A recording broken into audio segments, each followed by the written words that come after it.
मैं Atul Kumar Singh Sardar Singh convent inter college के YouTube channel पर आप सभी लोगों का स्वागत है। बच्चों, कक्षा 9 से संबंधित हिंदी में अध्याय 3 हम पढ़ रहे थे। रहीमदास जी इनके दोहे। यह अध्याय समापन की ओर है। इसमें के यही 13 और 14 नंबर के जो दोहे थे वो शेष रह गए थे। ये वीडियो संख्या 5 है। इस वीडियो संख्या 5 के माध्यम से हम इसको पढ़ेंगे। हमने आपको सभी वीडियो में संदर्भ, प्रसंग, व्याख्या, काव्य, सौंदर्य बताने का कार्य किया है, बताते भी रहे हैं और इसमें भी आपको हम संदर्भ बताएंगे। आइए सबसे पहले हम संदर्भ समझ लेंगे। संदर्भ हम पढ़ेंगे कि प्रस्तुत पद्यांश हमारी पाठ्य पुस्तक हिंदी काव्य खंड के प्रस्तुत पद्य खंड हमारी पाठ्य पुस्तक काव्य खंड के दोहा नामक पाठ से अवतरित है, जिसके रचनाकार या रचयिता रहीमदास जी हैं। ये संदर्भ रहा और मैंने सभी वीडियो में संदर्भ बताया भी है। अब हम बात करते हैं प्रसंग की। प्रसंग में लेखक जो कवि महोदय जी हैं वो क्या बताते हैं इसका हम तो कह रहे हैं कि यो रहीम सुख होत है बढ़त देख निज गोद। यो रहीम सुख होत है बढ़त देख निज गोद। ज्यों बड़री अखियां निरख आखिन को सुख होत। ज्यों बड़री अखियां निरख आखिन को सुख होत। गोद का मतलब गोत्र, गोत्र वंश, वंश। जब वंश बढ़ेगा हम किस गोत्र के हैं। तो रहीमदास जी इसमें प्रसंग के माध्यम से बताना चाहते हैं कि इसमें मनोवैज्ञानिक तथ्य का उद्घाटन इन्होंने किया है और ये कि सभी को अपना वंश बढ़ता हुआ देखकर किसको प्रसन्नता नहीं होती है। रहीमदास जी इसमें बताते हैं कि अपना वंश बढ़ता हुआ देख करके ऐसा कौन सा व्यक्ति है जिसको प्रसन्नता ना हो, अर्थात सभी को प्रसन्नता होती है। तो वही रहीमदास जी कहते हैं, इसकी व्याख्या समझिएगा। यो रहीम सुख होत है बढ़त देख निज गोद। रहीमदास जी कहते हैं गोद का मतलब गोत्र और इसका समझ लेंगे वंश कहेंगे। अगर वंश कहेंगे तो ज्यादा समझ में आएगा। रहीमदास जी कहते हैं कि सभी को अपना गोत्र अर्थात वंश बढ़ता हुआ देखकर सभी को सुख होता है, सभी को प्रसन्नता होती है। रहीमदास जी कहते हैं कि अपना गोत्र अर्थात वंश बढ़ता देखकर सभी को प्रसन्नता होती है। ज्यों बड़री अखियां निरख आखिन को सुख होत। जिस प्रकार बड़ी बड़ी आंखों को बार बार निहारने पर, जिस प्रकार बड़ी बड़ी आँखियां निरख, जिस प्रकार बड़ी आंखों को देख करके उसको निहार करके मुझे अपने ही आंखों को सुख होता है, मुझे अपने ही नेत्रों को सुख होता है, उसी प्रकार जब हमारा वंश बढ़ता है तो मुझे सुख मिलता है, मुझे प्रसन्नता होती है। एक बार फिर समझ लेंगे। रहीमदास जी कहते हैं कि अपने गोत्र अर्थात वंश को बढ़ते देखकर सभी व्यक्तियों को या सभी लोगों को प्रसन्नता होती है या सुख होता है।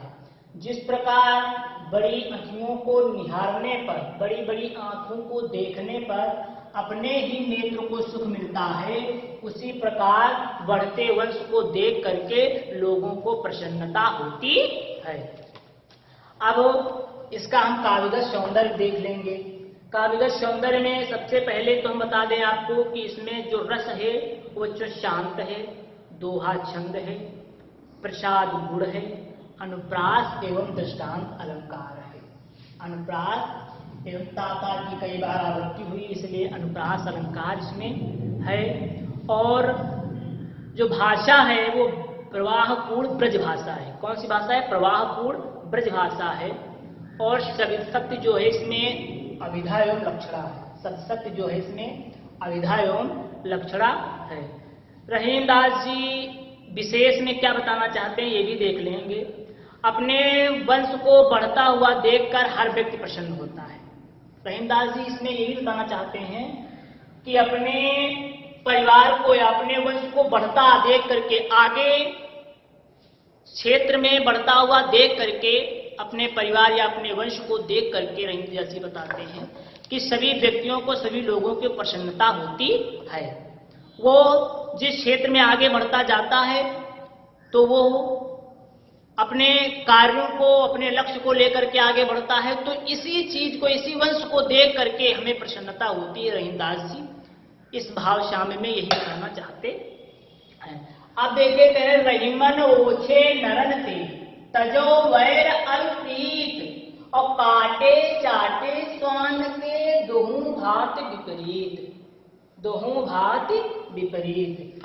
रहीमन ओछे नरन ते तजो वैर अल्पीत काटे चाटे स्वान के दोहू भात विपरीत। पहले प्रसंग हम समझ लेंगे इसका।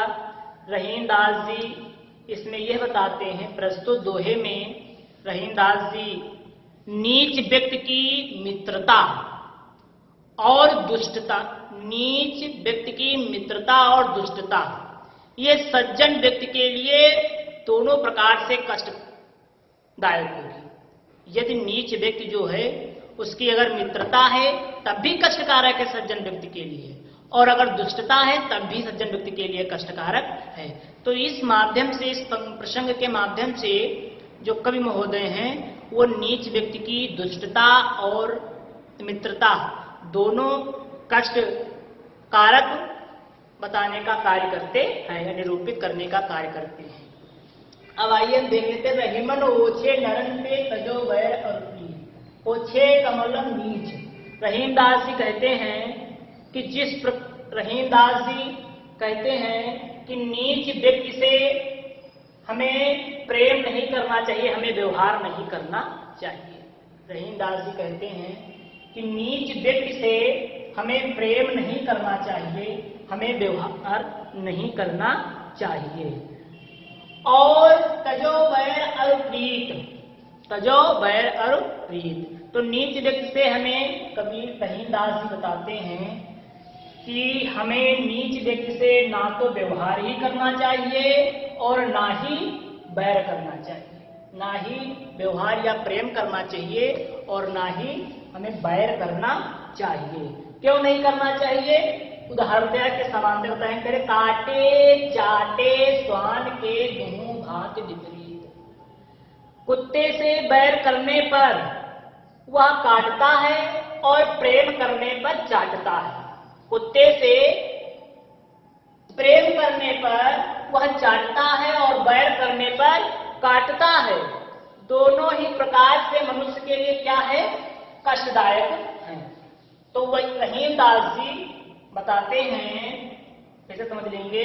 रहीमदास जी कहते हैं कि नीच व्यक्ति से ना तो प्रेम ही करना चाहिए और ना ही बैर करना चाहिए।